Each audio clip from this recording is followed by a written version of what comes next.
Coláiste Mhuire banna muid anúsáid as ar bhallraíocht in Gaeloideachas, agus tá muid ansásta go le leithid go eagraíochtán atá freastal airne mar Scoil Gaeltachta agus ar nói ar Scoil ní lán Ghaeilge. Banna muid haon anúsáid as an scéim Gaeilge le chéile.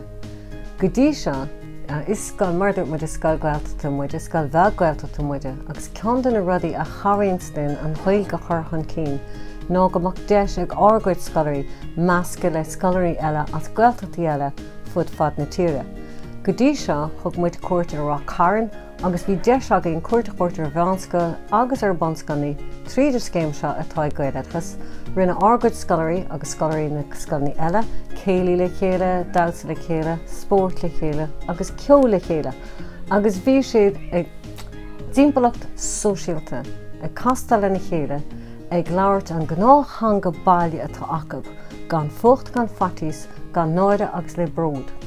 An nuirí dimí leachtainna chidir bhliaine síos ó dheas, agus bhí siad a measca le gasras Poblascoil Chroí Mhuire, agus sin dimí siad ó fada le Coláiste Mhuire, is a scoil lán chalaní cónaí í sin agus tá neart lads aine, so bhí an dá grúpa antócaí lena chéile, agus nach bhí lá spórt arsúil a Coláiste Mhuire an lá, so bhí gasar Coláiste Mhuire agus gasar Coláiste Mhuire ag duna spórt le chéile, bhí céilí acu le chéile, ríist bhí siad duna ceol tradiisiúnta mar Scoil láidir ceol tradiisiúnta muide, agus tháinig doráis agus bhfuil an rud bhú faoi ná go bhfuair siad an iarm molla ó phobal in áitní eile, maidir lena go Gaeilge.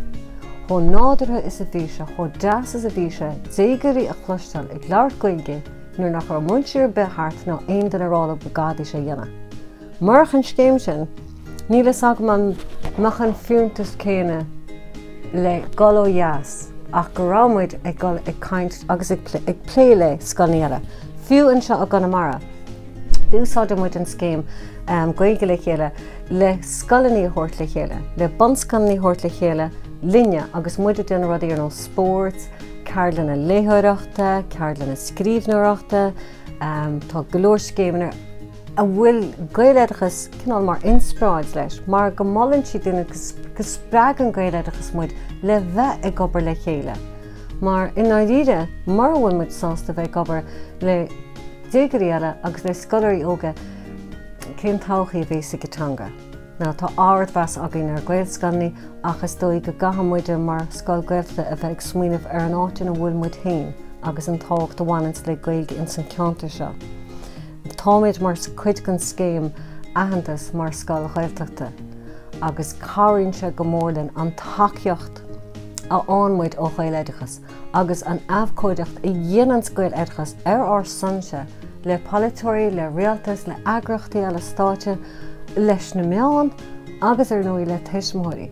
Mar chuireann Gaeloideachas ar Mhuire a bheith smaoine faoin tábhacht agus an luch a bhaineann le oidhreasáil trí Ghaeilge, agus tábhacht an tríútanga a bheith ag gasar. Agus sa gás seo sí Gaeilge chéadtanga na scoile.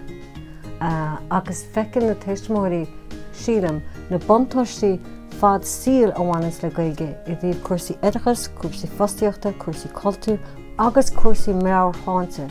Agus tá Gaeloideachas ag taú linne agus muide chuir an scéil sin amach i méle phobal.